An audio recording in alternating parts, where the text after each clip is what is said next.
Welcome to the Tournament Poker Edge podcast, brought to you by tournamentpokeredge.com, the only podcast dedicated exclusively to poker tournament strategy. Now here's your host, Clayton Fletcher. Hello once again, everybody, and welcome to the Tournament Poker Edge podcast. My name is Clayton Fletcher, and I am your host here in bustling, beautiful Berlin, New Jersey. Happy, as always, to be bringing you yet another episode of the world's longest-running poker strategy podcast. That's right, I'm here in South Jersey, not too far from Philadelphia, PA, home of Live Casino and some other places, parks not too far from here. I probably will try to jump into at least a cash game or something while I'm here in town. I can also play live, legal, regulated online poker if I choose to do so. And then on Sunday this weekend, I am off to fabulous Las Vegas for the WPT events there at the Wynn. I actually can't play in the 10K main event because of comedy conflicts. This time of year, there's just a lot going on in comedy, but I will fire other events. There's also like an $800 seniors event that I might jump into over at the Venetian next door, hoping to finish the year strong. Maybe I'll just final table the WPT Prime and win that or something like that. That would be nice. 5 million guaranteed on a 1K buy-in there. If anybody else that's listening to this is planning to be in fabulous Las Vegas next week, please hit me up on Twitter at claytoncomic. I'd love to meet you in person, or you can just leave a message on the TPE Discord, which you can join for free by clicking the link in the description.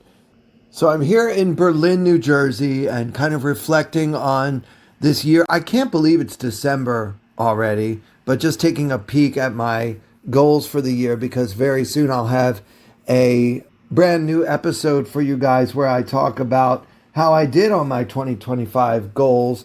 But yeah, it's been quite a year, and I'm already starting to look forward to whatever may come next for me and for all of you in 2026. But first, I've got a couple of shows that I'm doing here in Berlin. I'm working at a place called Give a Hoot Comedy Club, which I've actually done their other room in Maryland before, and I'll be there again on the weekend of Christmas.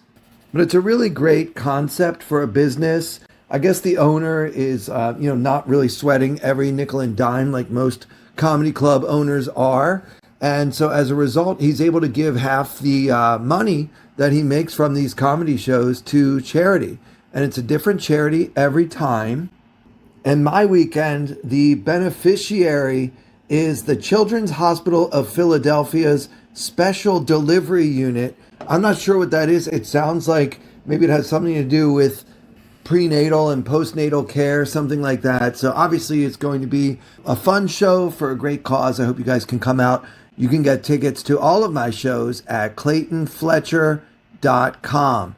All right, guys, I want to talk about the hand that Terrence Reed brought up in his episode, which was November 21st with TJ, Terrence Reed, where he had made the final table of the 1K at the NAPT out in Las Vegas. And I want to go over his hand once again. This is from the final table, only 9 players left in the tournament. This time I want to use GTO Wizard to check Terrence's lines and see how he did according to game theory. And for this one, I used GTO Wizard's final table ICM feature. So we'll see how adding in the ICM factor influences our decisions as opposed to what we normally use, which is what they call chip EV, which is just basically how do I accumulate the most chips over time and not worrying so much about sustaining my tournament life longer, which is how we should play early in a tournament. But once you're at a final table and first place is over 150K and ninth place is only 14K, you'd be a fool not to at least consider the other stacks. Now remember, Terrence did mention there were no very short stacks at the table, so I plugged in some hands so that we can simulate game theory optimization in terms of the independent chip modeling theory. So that's just a lot of words. That's why we say GTO and ICM. So anyway, we're in the hijack and we are the chip leader by a good amount at this final table. And we have 6.7 million chips when the blinds are 30K and 60K with the 60K big blind ante. So over 100 big blinds for us. And the action folds to Terrence in the hijack. And he's got the ace of spades, 10 of spades, and he decides to open for the min raise. And then Dan Sepiol next to act in the cutoff, 3-bets him off of a stack of 2.7 million, so about 44 big blinds here. He 3-bets to 360K with the ace of diamonds, queen of clubs.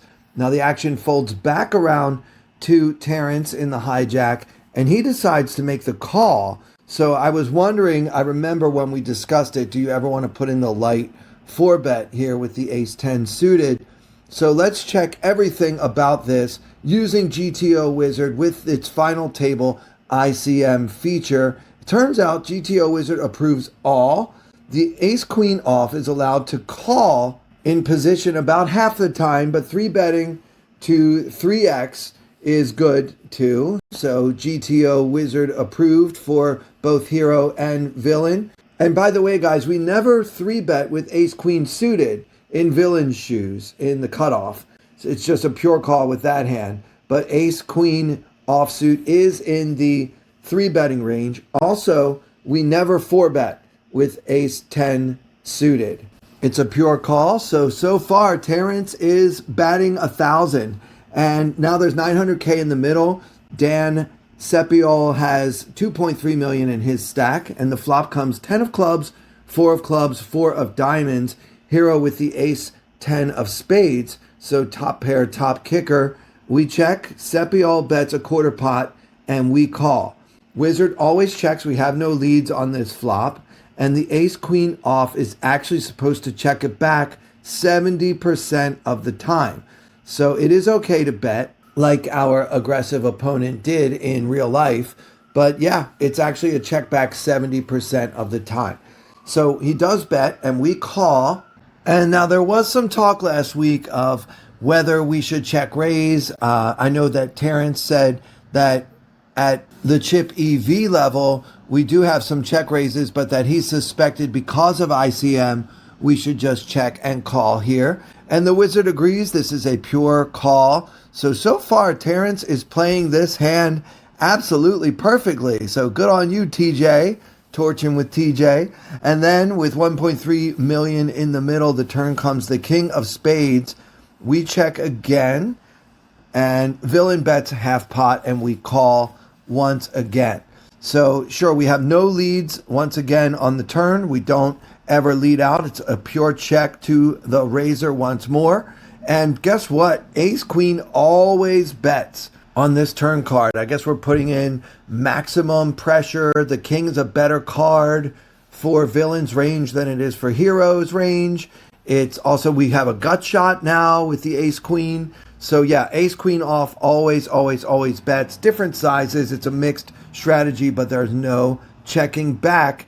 And we always call once more with the ace 10 of spades. So good job once again by our hero, Mr. TJ Reed. Now with 2.6 million in the middle and Sepiol with just 1.4 million behind, the river comes the deuce of diamonds.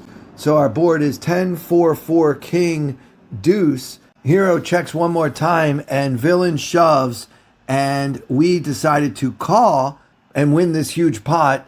You might remember from 2 weeks ago, we eliminated the best player at the table and went on to get second place in this tournament. Now, when I say we, unfortunately, I don't mean me. Anyway, let's check the line here on this deuce of diamonds river. The Wizard always checks once more to the razor, so we have no leads at all on this entire hand.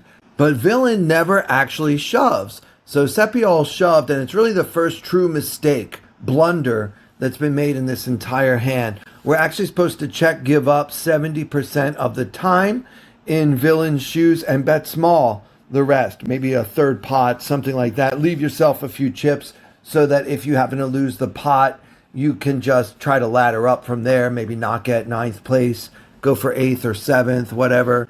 The shoving range here is actually very, very small. It includes only occasionally pocket aces, pocket kings, and other full houses. And then 10-9 of hearts, for some reason, is a shove a lot of the time. And then other 10-9 suited less often. I noticed there are no hearts on the board at all. So maybe that has something to do with it. Like we're unblocking all the missed draws and stuff. But I'm not really sure. Like we have a 10, so what are we really trying to bluff? I don't know. This one confuses me. What do you guys think? Like why would 10-9 of hearts or any 10-9 suited be included in villain's bluffing range? Or is it even a bluff? Like do we get called by other hands? I don't know. Like I'm just lost about why. I don't know. Very strange. You guys help me out. You can tweet me at Clayton Comic or once again join the Discord conversation by clicking that link. But guys, we actually called and beat Ace Queen. So the wizard doesn't love Terrence's call of Sepiol's all in. We do call 31% of the time with the Ace 10 of spades, but less often with other Ace 10 combos, such as the Ace 10 of diamonds. But to me, this is really about the difference between theory and practice. We are trying to exploit the fact that we think Sepiol is a more aggressive opponent.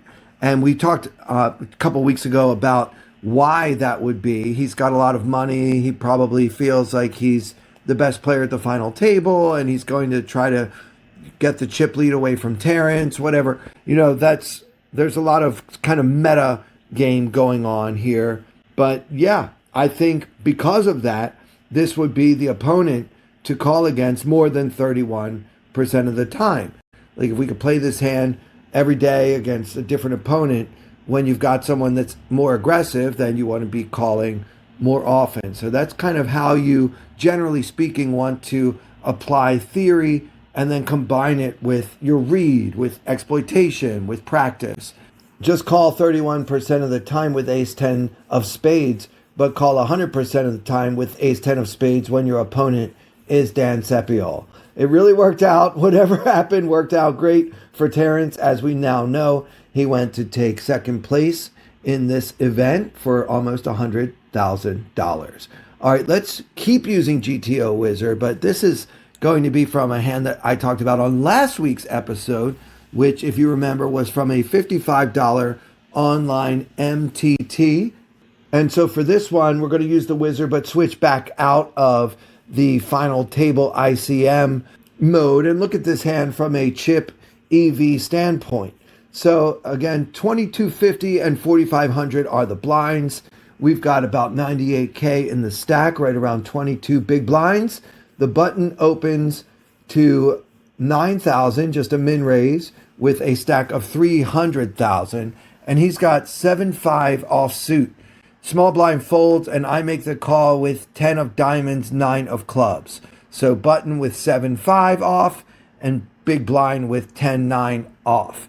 The wizard never opens, by the way, with 7-5 offsuit at this stack depth.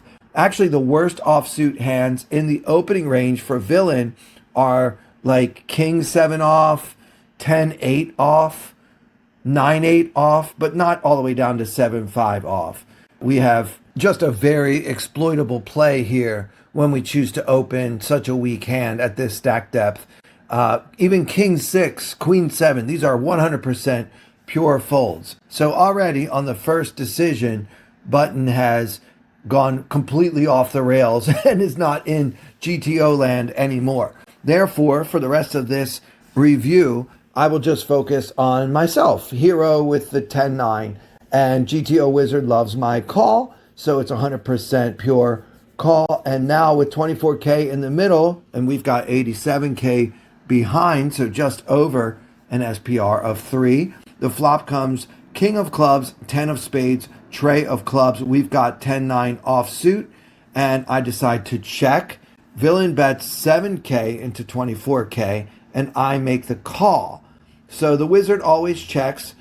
to the razor here, as we did in the previous hand. And then once villain decides to bet this amount, we actually do have a little bit of check raising in our strategy, but it's an 87% call. So obviously I'll give myself a check mark for that.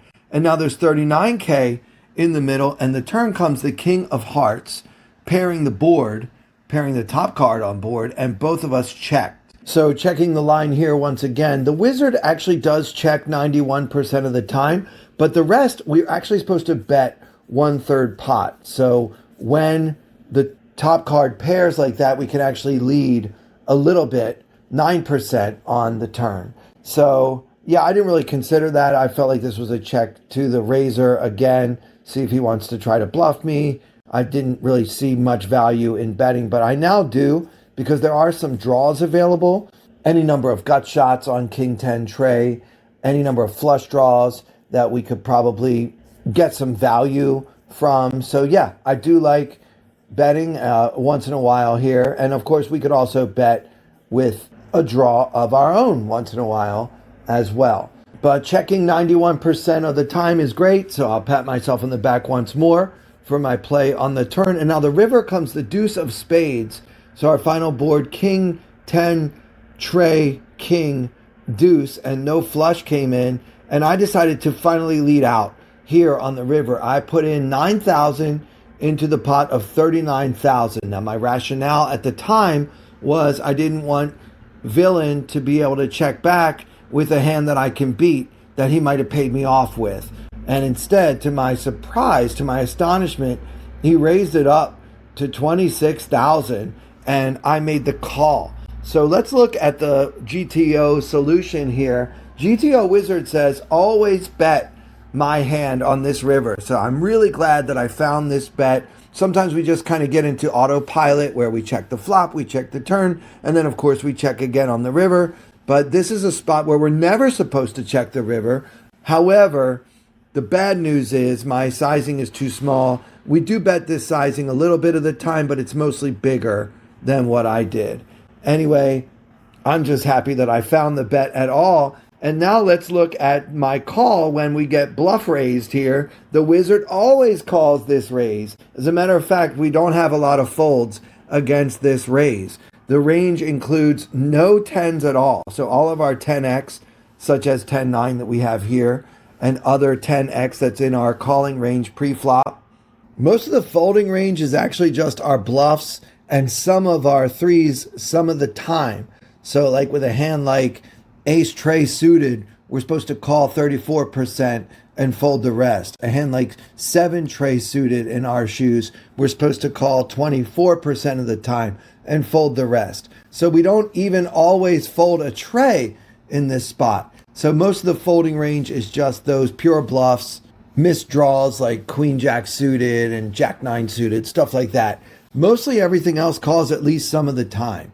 I don't know how close I came to folding when I actually played this hand, but I think it was a pretty easy call for me. So I'm happy to see that the wizard approves my play on the river as well.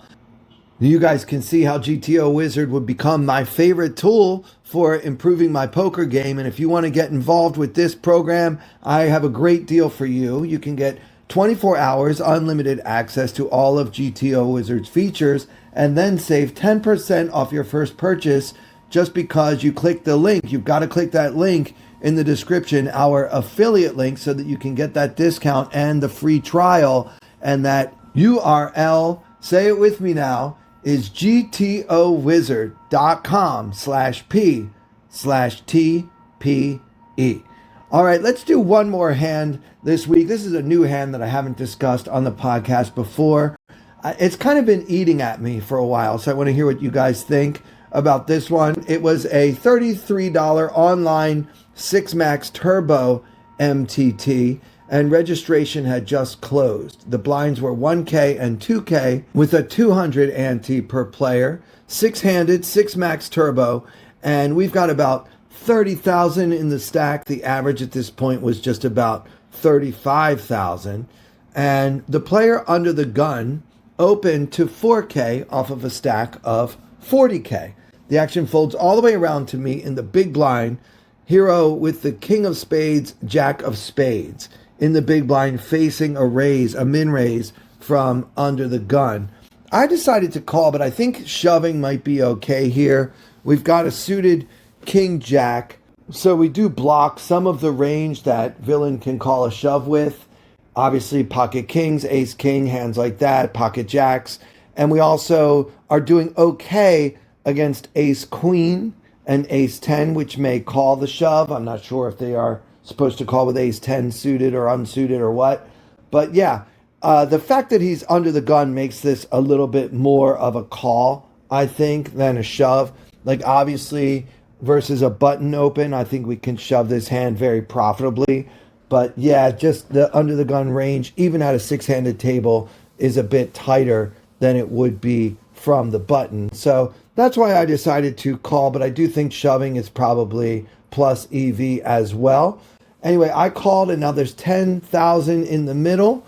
And the flop comes ace of diamonds, king of clubs, 10 of spades. So ace, king, 10, hero with king, jack of spades for middle pair and a gut shot and a backdoor royal flush draw. I decide to check, and villain bets 5,000 into 10,000, so half the pot there. And I think I considered check shoving here. You know, we're pretty short stacked, and the shorter our stack, the more decisively we need to play our hands. I did choose to call, but I remember thinking that this might be a profitable check shove. It's pretty hard to get an ace to fold, but if villain has a hand like jack 10, especially with a backdoor flush draw, this shove would really put him into a miserable situation. So I thought about it, but ultimately decided to just call. And that is one of the decisions that's been eating away at me since I played this hand. So we call, and now there's 20,000 in the middle, and we have just over 20,000 remaining in our stack. And the turn comes the 9 of spades, giving us a straight flush draw on a board of ace of diamonds, king of clubs, 10 of spades, 9 of spades. And so this 9 of spades is both a beautiful card for our actual hand, but also for our range. I think this card hits us a lot harder than it hits villain, and I really think it might be profitable to just shove here. Obviously, we have a ton of outs if we get called, and we might actually be able to get villain to fold an ace at this point. You know, a pot-sized bet offers 2-1 on a call, so he's not getting a great price to call with a hand like ace X of hearts that doesn't have really much going on other than top pair. I don't know, maybe that hand would have to call part of the time, but at least we can get some folds out of those hands, and also maybe get him to fold king queen specifically, which is actually beating us at the moment. I'm not so sure, but maybe like just donk shoving on the turn is the play. I didn't do that though. I checked, and that's one thing I've been thinking about ever since I played this hand. Like, should I just go ahead and shove the turn or check raise the flop?